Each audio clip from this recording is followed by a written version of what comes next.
I've had Roborock's latest top-of-the-line vacuums, the Saros 10R and Saros Z70, which Roborock sent me for the past 6 months. And I'm going to take you through whether or not I think that Robotic Arm is worth spending the extra money on, how well these robots have actually cleaned my floors, the downsides that I've encountered, and if I overall recommend them. Alright, let's talk about that Robotic Arm. That's probably the biggest and flashiest new feature with this new line of robots. The OmniGrip arm has a camera and additional sensors to not only help it identify objects, but also pick them up and move them to a place that you choose or a heavy-duty paper bin included with the robot. Does it work? Surprisingly, yes. When it works, it's like magic. It definitely fulfills that novelty factor. Now, does it work consistently? In my experience, no. I've watched it try to pick up a shoe for like 3 minutes and then just giving up and moving on. It's a bit like owning a cat. You never quite know what you're gonna see when you encounter it. And when it fails, it can fail spectacularly. Like when it started taking shoes off my shoe rack, or when it'll move shoes out of the way for cleaning, but then it'll tell you it's unable to move them back, even though it was the thing that moved them there. Though sometimes it does get things right in an unexpected way. What? No way. One cool thing you can do to help it be more accurate is to manually train the robot with object recognition for specific objects in your home. And if the robot picks up something that you don't want it to or is about to do something it shouldn't, there's a convenient stop button that's included. Now, the 10R doesn't have any fancy robotic arm, but where that robot as well as the Z70 really shine is in cleaning performance. Overall, I found the cleaning performance with these robots to be excellent. They cleaned the carpet well at my old place, which was almost all carpet, and then at my new place, which is almost all hard flooring, they get the dust up off the floors and they scrub them as well as I'd be able to. It's anecdotal, but I do think that these spinning, rotating, mopping brushes for both of these robots are superior to the vibrating mopping pad that my older Roborock vacuums had. Now, depending on your floor type, you will be able to see marks where the robot vacuumed or mopped, which I can see on my hard floors, but I honestly don't mind. And there is a setting in the app where the robot, when possible, will mop along your floor's pattern, so these marks should show up less often. Both robots feature dual spinning mop pads that can be detached and left at the base, keeping your carpet dry. Though over the past 6 months, I've had issues with both of these robots doing this when sending them on a vacuum-only run. Often they'd leave only one behind. Though with recent software updates, they have stopped doing this. Now, when it comes to cleaning performance, there is a difference between these robots that you'll want to be aware of. To make room for that foldable 5-axis robotic arm, the Z70 has a smaller onboard dustbin. The 10R will likely still perform better due to its superior roller brush design. Another highlight is their overall design. The Z70 has a nice matte black finish with orange accents to signify that it's the more techie/premium of the two robots, while the 10R has a sleek aesthetic with its matte black look and glass base. The base design for both robots is slightly narrower than my previous Roborock vacuums, so it's even easier to put the dock in more places around your home. So, how well do they navigate around my home? Well, in both locations, including with a ton of junk everywhere from the move, the navigation for both robots has been excellent. They haven't destroyed my plants like previous Roborock vacuums did, and I've never had an issue with them not finding their way back to the dock. Though yes, on occasion they will run over stuff in our closet like a sock or part of a shirt on the floor that it didn't see, and it'll stop until I go get it unstuck. But generally, the navigation, obstacle avoidance, and recognition are all pretty good. Like with other robot vacs of the past, you can see on a map all of the objects it's identified and didn't run over. Roborock's app is another highlight. It's very easy to go in, select the rooms of your home that you want vacuumed or mopped, and then fine-tweak the cleaning modes. I was also surprised at how good the initial room mapping actually is. What makes this navigation so good is their StarSight Autonomous System 2.0. It uses a combination of sensors, specifically a dual transmitter solid-state LiDAR, that replaces the traditional dome on top of the robot, allowing Roborock to slim down the design.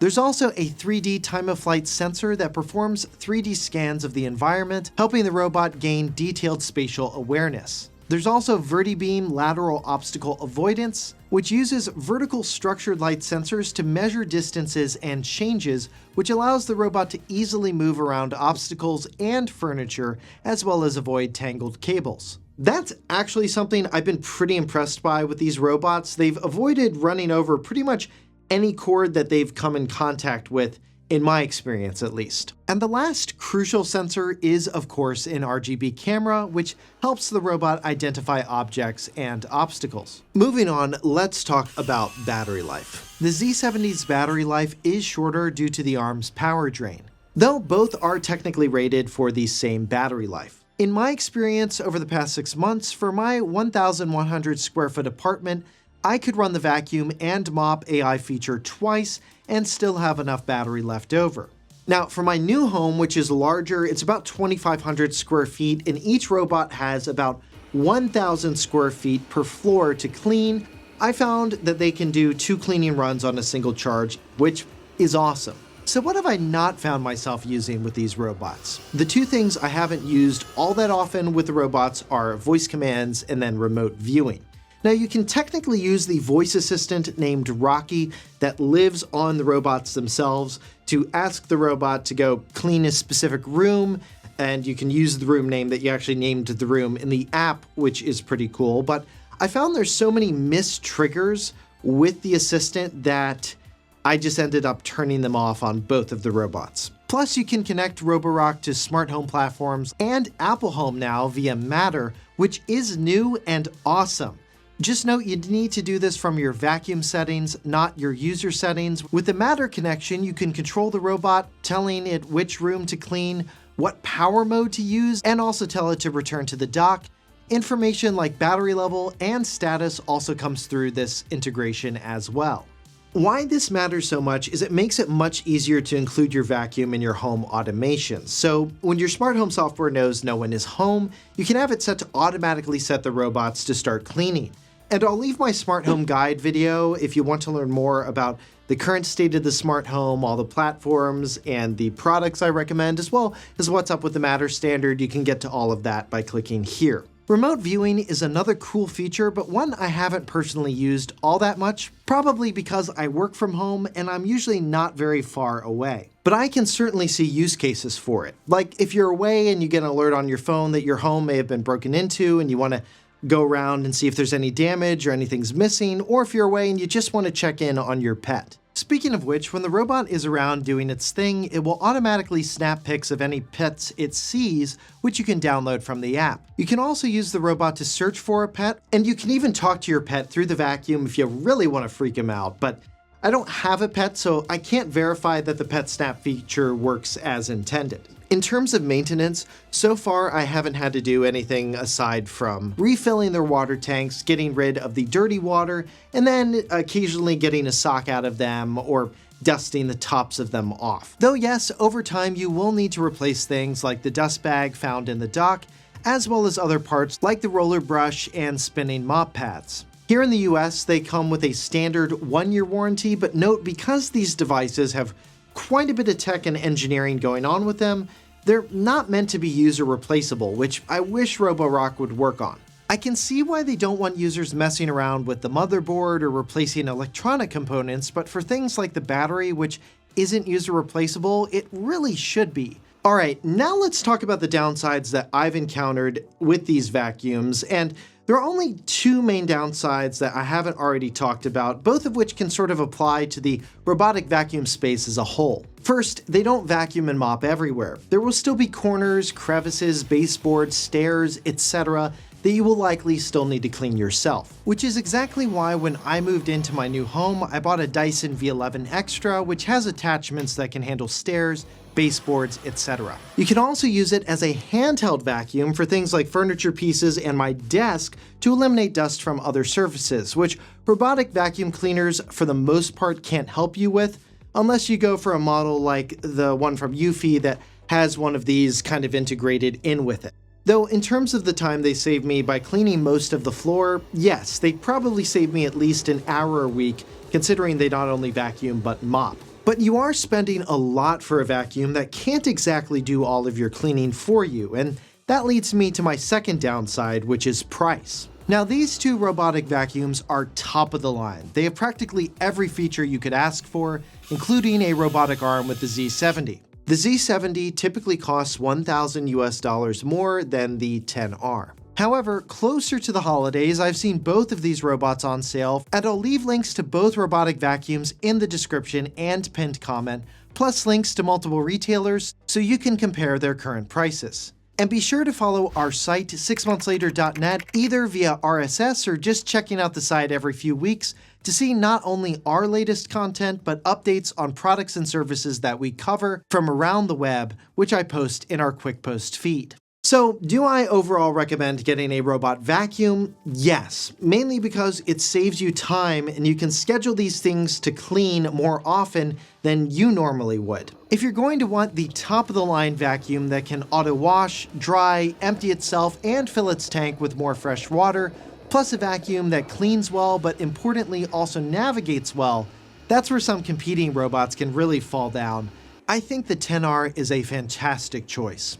Now, if I recommend the S10R, does that also mean that I'm recommending the Z70?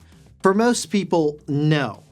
Maybe if it were a few $100s more for that robotic arm, like it is currently as I'm recording this, it's on sale for about $1,200. Yeah, then that novelty might be worth splurging for, but even if money were no issue here, the Z70 can get into some really weird situations with its arm to the point where it might become more of an annoyance than a novelty, and if you end up just turning that feature off to actually make sure it completes its cleaning runs consistently, well then you might as well have just gone for the S10R and saved some money. Now, one other thing that's new that I have with these two robots is, well, I have two of them. And depending on how big your home is, how many floors you have, you might be wondering, well, is it worth getting two of them? Having two of these is definitely a luxury and nice because you don't have to manually carry the robot upstairs. Though some companies are working on robotic vacuums that can climb stairs. So, do you need to? No. The robots themselves can memorize the floor plan for 4 different floors, so you don't need to, but it definitely does make it easier to automate cleaning multiple floors throughout the week.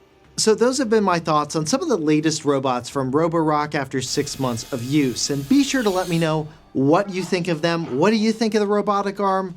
Let me know in the comments. And to see more of my thoughts on smart home tech, like other kinds of smart home devices to buy, or my thoughts on devices like the Home Assistant Green, you can click here to get to all of those videos, and make sure you're subscribed to the channel if you want to see more reviews and other videos on smart home devices and appliances. And to see all of the products I recommend at any time, you can do that by visiting 6monthslater.net/shop. For 6 months later, I'm Josh Tedder. Thanks for watching.